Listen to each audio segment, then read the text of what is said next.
And welcome back, board game fans, to another exciting tournament bout between the greatest heavy strategy games of all time. We're your hosts, Mike and Mikey. Rather than give you yet another boring top 10 list, we took 16 of the best heavyweight strategy board games and pitted them against one another in the ultimate showdown. We divided these games into their respective divisions. Here we have the thematic West. This league is the pinnacle of heavyweight thematic brilliance. This is the type of league you enjoy while having a drink and dunking on your friends, be it verbally or in-game. And the winner of that league will be facing the winner of the Euro East. These contemplative egghead games pack a serious strategic punch and will challenge your brain as you try to solve their puzzle just before you get hit in the head with a meeple by a friend for taking too long on your turn. I did that one time and now I just never hear the end of it. Let's just get started and jump to the first match of the night. For our first battle, we have two of the most brutal games in their respective field, War of the Ring and Robinson Crusoe. One game demanding you hit your opponent in the face on every turn, and the other begging you to hold their hand as you starve, get bitten, and sleep in the snow together till your inevitable death. War of the Ring is obviously one of the most brilliant two-player war games that has ever existed. War of the Ring is heralded as the quintessential Lord of the Rings board game, and for a very good reason. This thematic juggernaut pits two individuals against one another, battling for their respective objectives. The Shadow looking to conquer the free people and their lands, while the free people seeking to destroy the One Ring and send the Shadows back to where they came from. The theme, it just oozes through every action a player takes, and each turn is so beautifully agonizing because you'll never feel like you truly decide on the perfect move for your turn. And I find something like that just so exciting. But more importantly, I think War of the Ring is able to do something that Robinson can't, and that's empower players to feel clever. There is some great card play happening in War of the Ring, and when you pull off that perfect turn, you genuinely feel clever. So it's not just that these cards highlight the theme of the game, like in Robinson, but these cards actually have a deeper strategic depth that provide players an amazing and satisfying feeling when you make the perfect move. Robinson Crusoe, on the other hand, features turns that are certainly not as complex, but certainly far more enjoyable in a larger group setting. Robinson Crusoe is a 1 to 4 player cooperative worker placement game that plays in about 2 hours. Players take on the role of scrappy survivor with their own unique power, doing their best to accomplish a variety of missions on a foreign island, seeking shelter, hunting local animals, building and discovering new tools, and just do whatever you can to avoid the painful death at the hands of the bone-chilling cold or maybe some hungry cannibals. Robinson is it's great fun, and it's one of the few cooperative games where you really do feel like you're working together to overcome something bigger. You know, it emulates the feeling of survival and adventure so perfectly, and it effortlessly tells an amazing story every single time you play it. Robinson is the type of game where you look back and say, like, remember that time? Like, you remember the time you went foraging only to end up with a snake bite on your ass, and instead of, treating it, you put the card back in the deck only to have it come back and poison you? Wasn't that hilarious? Robinson, like War of the Ring, just provides such a great thematic experience. It really does feel like you're on some survival adventure in this game, and not just because Robinson is one of the most brutal and punishing cooperative games you'll ever play, but because you're generally working together and picking tasks that everyone is good at, like some horrific episode of Survivor. I love Robinson, I really do, but sadly the enjoyable cooperative nightmare can't really hold a candle to the intense and deeply strategic juggernaut that is War of the Ring. War of the Ring takes this one. But before we head over to the Euro East, let's go to Kimberly in the locker room. Thanks, Mike. I'm here today in the players' locker room with Robinson Crusoe. Robinson, I think everyone at home really wants to know what went wrong tonight. Well, I gave it my best, and my best just wasn't good enough. I was certain after my new collector's edition run, I'd be able to take it all. I didn't think anyone could resist my wooden bananas.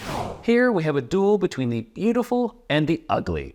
Who would disagree when looking at the components of brass that you are witnessing true art? Meanwhile, in the other corner, Food Chain Magnate looks like I asked my drunk uncle to provide art for a game, and so he went online the night before and just started downloading clip art images and just slapping them all together in paint. Food Chain Magnate is a 2 to 5 player game that plays in roughly 3 to 4 hours. Players do their best to build a fast food franchise as they advertise their product, open new stores, hire endless streams of employees, and just do their best to run their friend's franchise into the ground until they leave game night hating you and hating their own life. But this isn't a beauty pageant, it's a death match, and Food Chain is an absolute beast of a game mechanically. Features some brutal player interaction that far outdoes the passive-aggressive interaction featured in Brass. Taking that barrel someone was going to use doesn't hit quite as hard as cornering the market on pizza and making sure your opponent doesn't sell a damn thing, completely destroying their business and all hopes of winning. Food Chain is downright a brawler when it comes to aggressive interaction. And if that's something you want on your game night, Food Chain is the only game you need. And it's the game that you're gonna want to destroy those lovely friendships. But Brass Birmingham is by no means a slouch in the interaction department. Brass Birmingham is an economic strategy game that plays in 2 hours for 2 to 4 players. In it, players must develop, build, and establish their industries and network them all in an effort to exploit the demands of the market and potentially their friends. It's certainly not as aggressive, but it generally feels enjoyable to utilize your opponent's resources to your advantage, and it creates a good level of interaction that goes beyond the typical Euro game by providing you some really interesting decisions. Do you utilize the iron of your neighbor, benefiting him, or do you build your own resource network, which may cost you more turns and precious cards to establish? It's a beautifully layered game in regards to its depth, and its tightly constrained card use is a big reason for that. This is easily one of Martin Wallace's best games. But let's have a closer look at the designer, Martin Wallace. Today's designer of the week, Martin Wallace. Wallace is one of the most prolific designers in the industry today. And while his designs, they may not always hit, when they do, they hit hard. Nobody makes a train game like Wallace, and when it comes to lighter war games, he is the absolute king. He is truly a designer that cannot be pigeonholed. Well, except for his love of trains. He really likes trains. I think Brass takes this. The depth of strategy in Brass just completely outshines Food Chain. Don't get me wrong, Food Chain is very strategic. I mean, it's in my top 100 games of all time for a very good reason. But there's just something far more satisfying and taxing mentally when I'm choosing from my small hand of cards to perform than deciding which employees in the chain I'll hire. And unlike Food Chain, Brass very rarely feels like I'm doing the same thing between turns.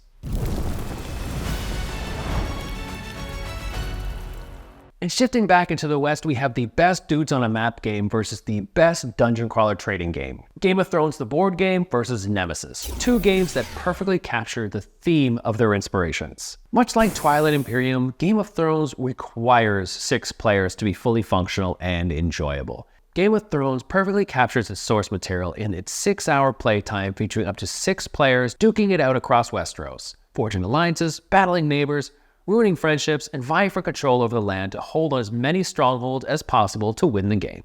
And that's kind of a shame, because it really is the best dudes on a map risk replacement that features some of the most fun mechanics imaginable.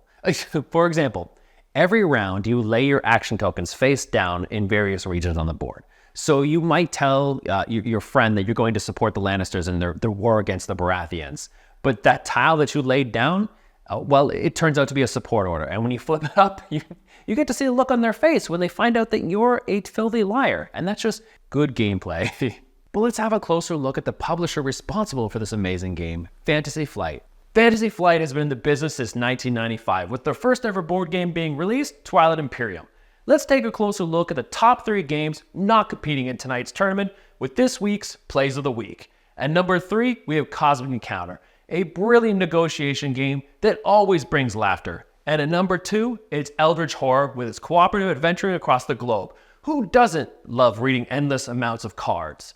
And of course, at number 1 is Game of Thrones the CCG, the best collectible card game that has ever existed. But while Game of Thrones might hit hard in the tension department, Nemesis provides the perfect counter because this game genuinely feels like the first Alien movie. Nemesis is a survival horror game that plays in 4 hours. 5 players do their best to survive the inevitable alien attack as they rush around the ship, fixing issues, killing aliens, saving friends, and possibly killing their friends as well. It's not just some silly hack and slash dungeon crawler where you're, mowing down bad guys and leveling up. No, Nemesis has a slow and tense build-up until things hit the fan, and not only are you scared for your life that an alien is going to murder you when you turn a corner, but you're pooping your pants in fear because your crewmate who you had hardly any trust from the start, might be trying to blast you out into space in an airlock while you're just trying to make sure your ship isn't heading straight towards the sun. The game, it just oozes tension and atmosphere. And here's the thing, while Nemesis can't touch Game of Thrones in terms of depth of strategy, Game of Thrones is a game that I know some people are not going to enjoy while playing. Someone is going to get their heads beat in every single time. And when this happens, I know that they're going to be sitting there and just fuming for like 3 hours straight because there's nothing they can do and there's no way they can catch up. But Nemesis just offers a more fun player experience. And while I think this is a very close one, I think Nemesis ultimately takes it.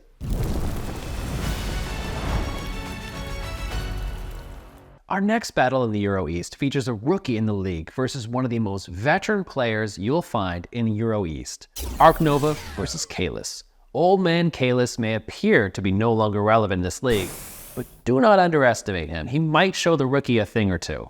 Caylus is one of the original worker placement games, where players attempt to build the city into something great to gain the king's favor. Each turn, players place their workers on various buildings to perform actions such as gathering resources, build the castle, construct buildings, and earn as many points as possible to win. Caylus is a great example of how amazingly cutthroat and interactive European-style strategy games used to be. You could completely ruin someone with the movement of the provost, and so it's so satisfying when you do. Now, I find a lot of interaction for a lot of these heavier strategy games is nothing more than sort of passive-aggressive hate drafting.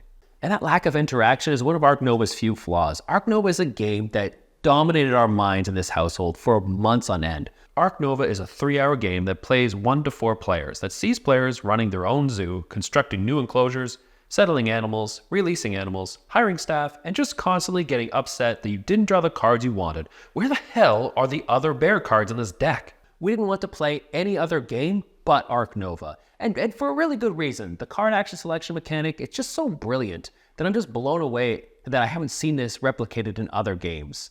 If you're unfamiliar, you can select any card from the board to perform an action, but the cards get more powerful the further they move along the path.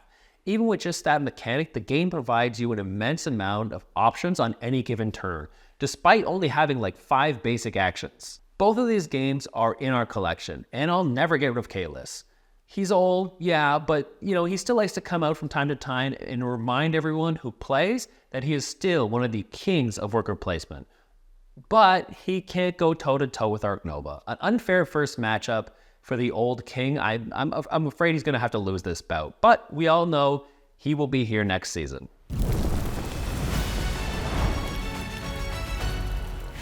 I'm once again in the players' locker room looking for thoughts on what went wrong during this match against these two amazing games. Listen, I did my best. I went out there and I gave it my all. I just got to get ready for the next year. Ark Nova put up a good fight and he deserves it. But I'm the OG worker placement game. You can't keep these old bones down.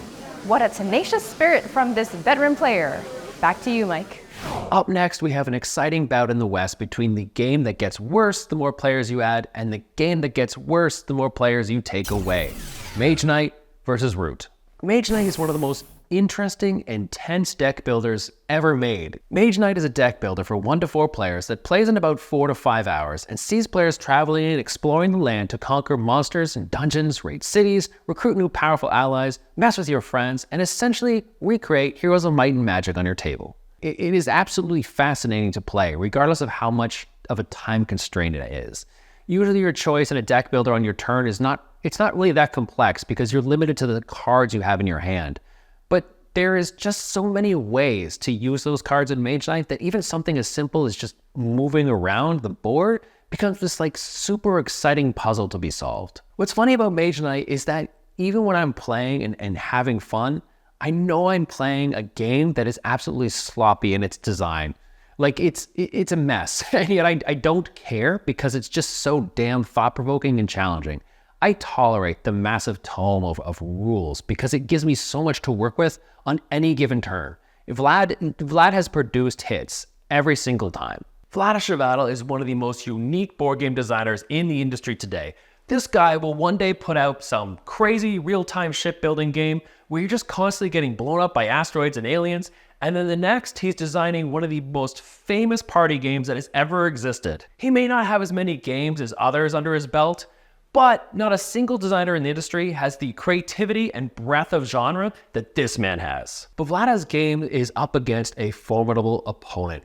Root is a 2 to 4 player war game that sees players take control of one of the many unique wilderness factions to complete their own personal objectives, all while doing their best to foil the plans of their rivals. Root has become this insane game that people just obsess over. I have a funny feeling that there are shrines built to the designer in some people's homes. And Root is, in my opinion, it's his best game. It takes what can be a fairly complex genre like the coin series and sort of distills the mechanics into something super fun and accessible, and yet pretty difficult to master, allowing a lot of room for dedicated players to really engage with the game. I feel as though Root is the big reason we have this giant shift towards asymmetric powers these days. Yeah, it can be a pain to learn and teach, but the variability just offers so much more fun and makes you feel as if you're playing a new game every single time. We are going to get some hate here for this one, but Mage Knight, I think Mage Knight takes it. I can find games that feel similar kind of to what Root provides, but I can't find anything even remotely close to Mage Knight. Weight matters, and Mage Knight is it's a heavier and stronger fighter. And moving back into the East, we have the greatest civilization game ever made, Through the Ages, versus one of the coolest and most stylish worker placement games you'll ever find. Both games showcasing mankind going through time, except only one of them has mechs. There is no other board game that I can think of that best captures the essence of building up a civilization from scratch in a more enjoyable manner than Through the Ages. Through the Ages is an epic civilization game for 2 to 4 players that plays in roughly 4 hours. Players build their civilization through time, researching new technologies, building and upgrading structures, constructing massive wonders, invading rivals, and fostering powerful figures in human history, such as Bill Gates. What is this shit? It's one of those games where you want to do everything, but you can't. And that fact is both agonizing and surprisingly fun.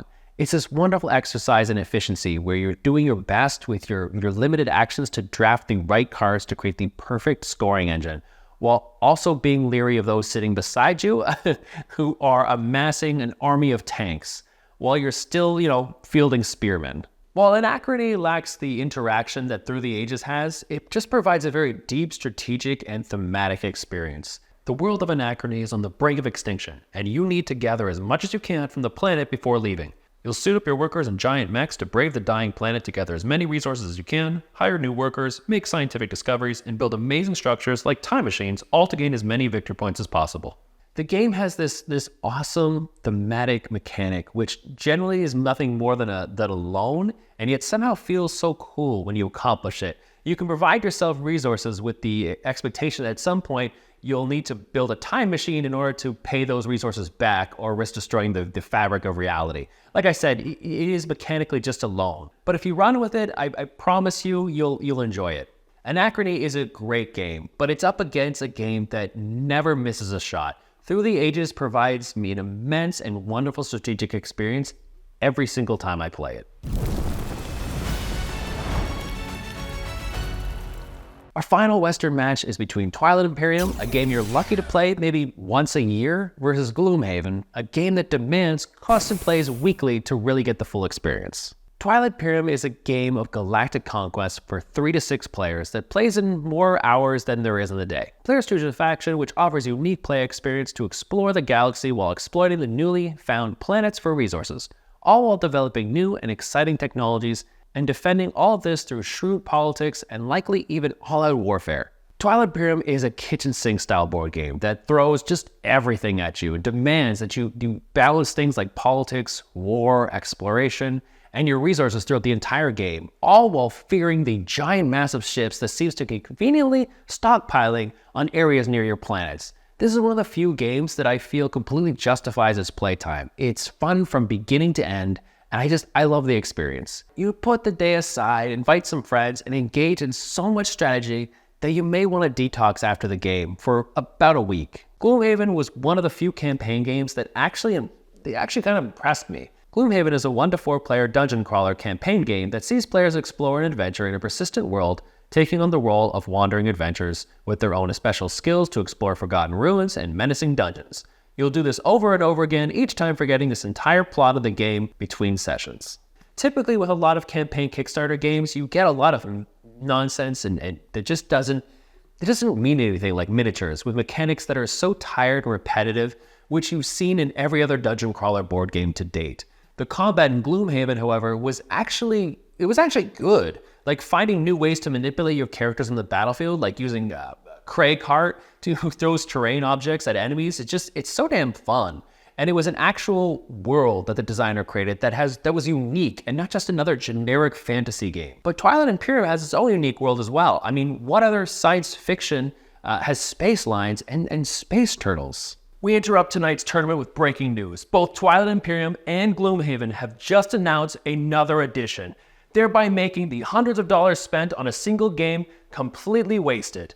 Now you'll forever worry that every single time you play, you're not playing the best version of the game possible. But don't worry, both publishers have issued public statements concerning the new edition that are in complete unison. They say, don't ask questions, just consume product and get excited for next product. Back to you, Mike.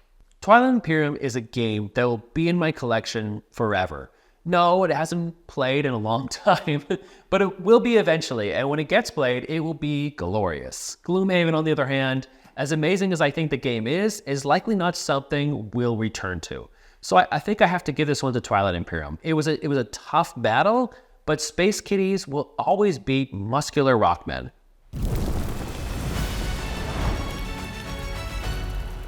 And finally, we'll be finishing the first stage of our tournament in the East in an exciting match between brothers, two of the best Lacerda games, duking it out to see who is the father's favorite child.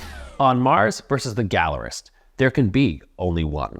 The Gallerist is a 1-to-4 player worker placement game that sees players taking on the role of art dealers at a museum, enticing new visitors to the gallery, exhibiting works of art, investing in new artists, and doing their best to increase the reputation of the museum to win the game. The Gallerist is such a wonderful worker placement game where there is almost this sort of pseudo-cooperative nature to it because you are better served in the game if you're promoting an artist with someone else, and even when you take an action, you actually give your opponent benefits when you replace them with your worker. I really enjoy stuff like that. It just makes me feel like I'm actually playing with other people at the table because games like these can often feel very solitary. The Gallerist is anything but, and the puzzle that it asks you to solve on its own is very interesting and it's engaging. But if you want a puzzle that offers far more depth, look no further than On Mars, which demands you balance so many different plates all at the same time. On Mars is a 1-to-4 player game that plays in roughly 2 to 3 hours that sees players establishing a self-sustaining colony on Mars.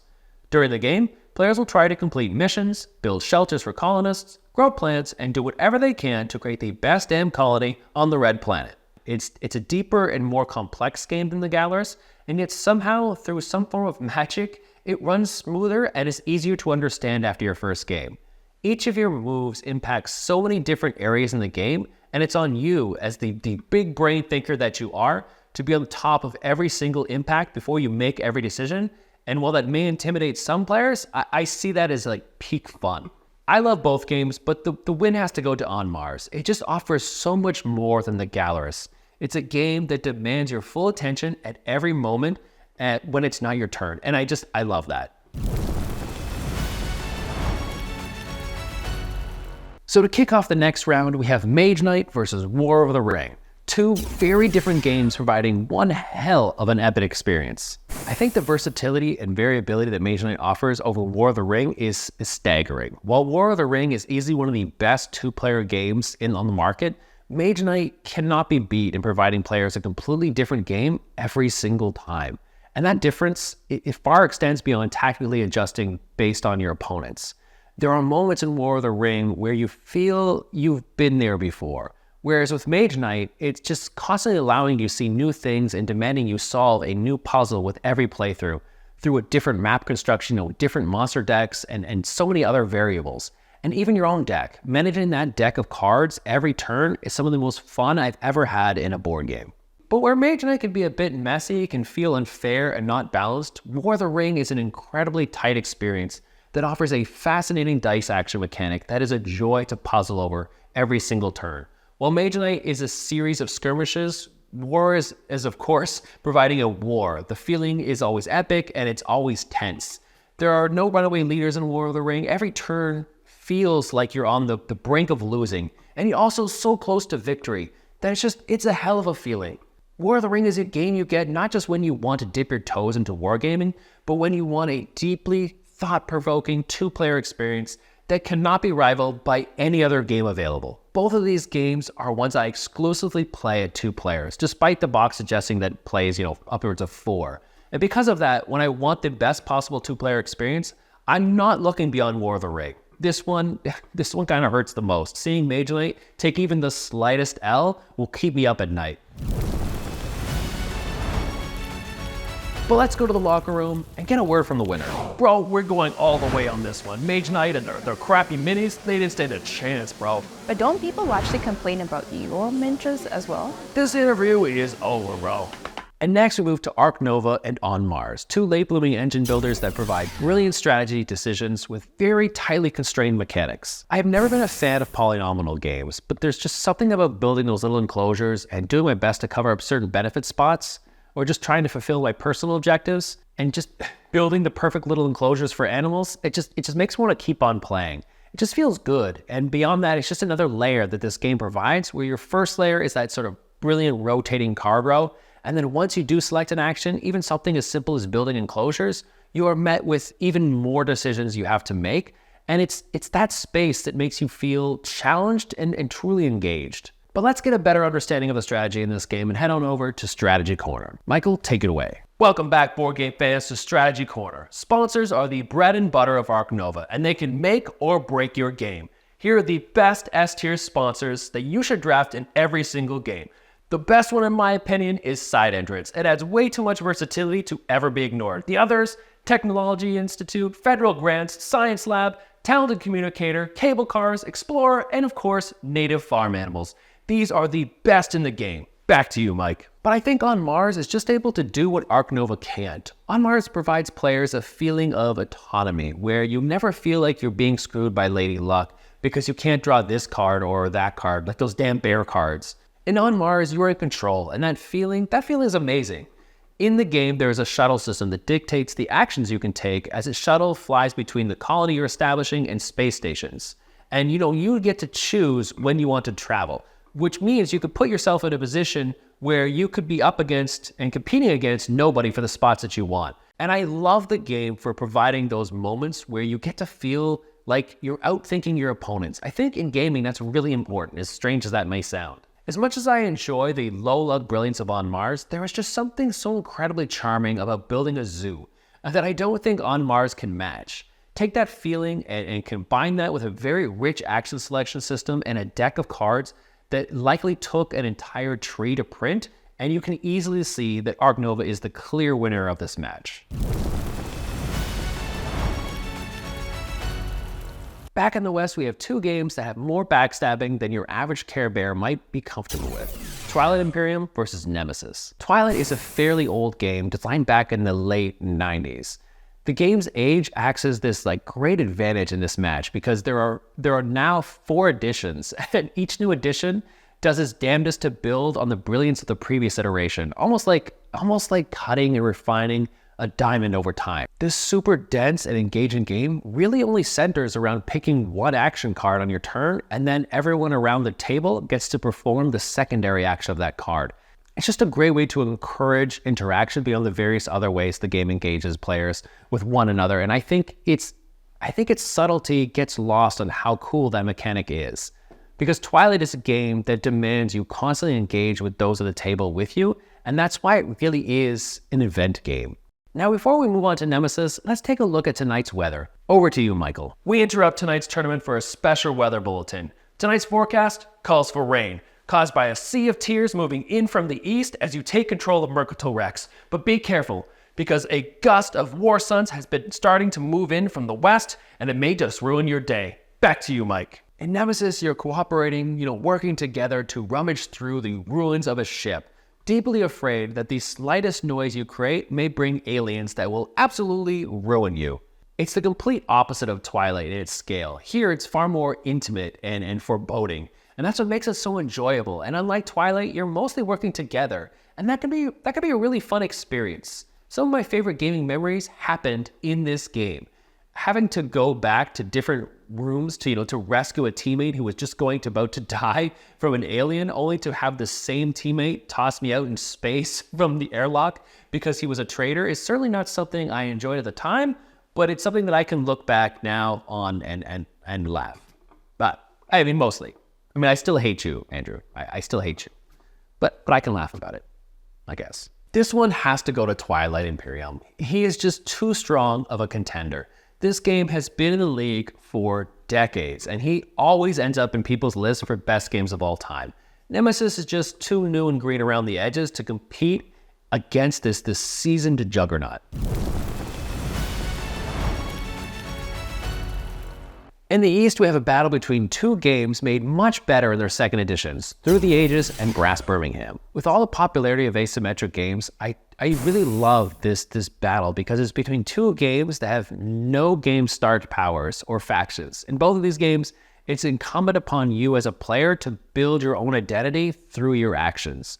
Maybe you've got the perfect spots for iron and coal that everyone needs. Maybe you're the cake master. Maybe you run the entire east side of Birmingham. It's always more pleasurable to forge your own path than it is to be given guide rails to follow, like those yellow lines that appear in video games sometimes. And what's fun is that you're creating this identity in an incredibly fierce competitive game where you're constantly worried someone is going to build in your areas or want to take that resource that you really need. A lot of worker placement games try to emulate that tension through an almost passive interaction, but Brass maintains that tension throughout the entire game. And someone taking your card in the card row and Through the Ages, it doesn't have that same impact and excitement. But if tension and unique player-controlled powers is what you seek in board games, Through the Ages cannot be beat. Like Brass, everyone starts exactly the same in Through the Ages. And as the game progresses, you take more and more cards from that card row, building a sort of unique infrastructure, establishing special leaders that nobody else can have but yourself. You feel like you're building your own civilization and determining if you will be, the sort of military powerhouse terrorizing your neighbors, or this economic juggernaut building wonders quickly, or maybe becoming a scientific marvel, researching every new tech that appears on the card row. Every game feels immensely different. And that tension from this game comes from so many different areas that Brass just can't compete against. Seeing your neighbor amass an army or researching the latest military tech is genuinely frightening because now you have to sort of like pivot your strategy and adapt to his potential aggression. And it's just a hell of a lot of fun and a cool decision space to be in. The winner here is just clear as night and day, and Board Game Geek couldn't be any more wrong. Through the Ages is a better game than Brass. There, I said it. The scope and uniqueness of Through the Ages is just worlds beyond Brass. It's staggering. For our final stage in the West, we have a bout between two games that have a fanatic following. No matter who wins tonight, there is going to be a substantial amount of fans going home in tears when Twilight Imperium faces off against War of the Ring. Taking and occupying areas is something both games have deeply in common. However, unlike War of the Ring, in Twilight Imperium, there's a beautiful element of exploration intrinsically linked to the game, especially in 4th edition. Now you can flip an Explore deck corresponding to traits found on the planet and gain new improvements for the planet or bonuses for your faction. It adds this sort of like epic feeling that War of the Ring can't really replicate. Middle-earth is largely stagnant, whereas you're building a new galaxy every single time. And part of the thrill of the game is not just seeing what unfolds within the galaxy through war and conquest, but seeing what new planets will develop and how these newly explored pieces of space may completely change the flow of the game. But if Twilight Imperium is a choose-your-own-adventure novel, War of the Ring is a meticulously crafted novel. It somehow allows both the control and impact of the players while still managing to tell a coherent and always exciting epic story. And that story involves two sides that are insanely different. This isn't like Twilight Imperium where one side gets a +1 to something. No, the win condition of the Free People and the Shadow are vastly different. It makes you feel as a player like you're playing an almost completely different game than your opponent, and yet you're both doing your absolute best to poke and punch your opponent to prevent them from getting what they want. It is deeply confrontational at its core, and sometimes that's a far more engaging and thrilling experience than being two factions sitting in space on opposite sides of the galaxy and never actually getting to interact with one another. I think as brilliant a war game as War of the Ring is, and how wonderful that dice selection mechanic works, there are moments where you feel like you're being railroaded And while I can enjoy the tight decision space at times, Twilight Imperium I think it outshines this game in its ability to truly provide players a sense of agency. Both games are absolute 10s, but only one 10 can survive. The final battle in the East goes to Through the Ages and Ark Nova, two of my favorite games of all time. Through the Ages is able to do what Ark Nova can never do, which is perfectly capture the theme that it's trying to convey. In this game, you generally feel like you are this fledgling civilization doing your best to find some avenue to differentiate yourself from your neighbors and dominate everyone else at the table. And the interesting thing about the game is how condensed the game feels. I know that seems strange to praise when the game takes 5 hours to complete, but you really do feel like you're running through a huge chunk of human history in a limited amount of time. I think avoiding a communal map is the reason for this. Finding a way to perfectly emulate the feeling of a civilization game with nothing more than a hand of cards is an incredible design feat, one in which Ark Nova wishes it can accomplish. Ark Nova, more so than Through the Ages, offers this amazing sense of accomplishment and mastery as you continually play the game. Between each session, you can feel yourself getting better at its intricate systems. You know that if you just play a bit more, you'll improve and start to see more and more strategy the deeper you go into this game. It's the game itself demanding that you adapt to your current situation on every turn, and to me, that's really exciting. I can go into a game with a basic strategy and understanding of which cards are good in which situations, but the amount of pivoting I have to do when I see a specific specialist hit the card row, it's too much fun. It's one of the few non-abstract games that I would liken to chess or Go, and that's a damn good company to be in. In my eyes, you could not ask for a tighter match. On any given day, if you were to ask me my favorite game, you would get either of these games at the top. But today it's Through the Ages.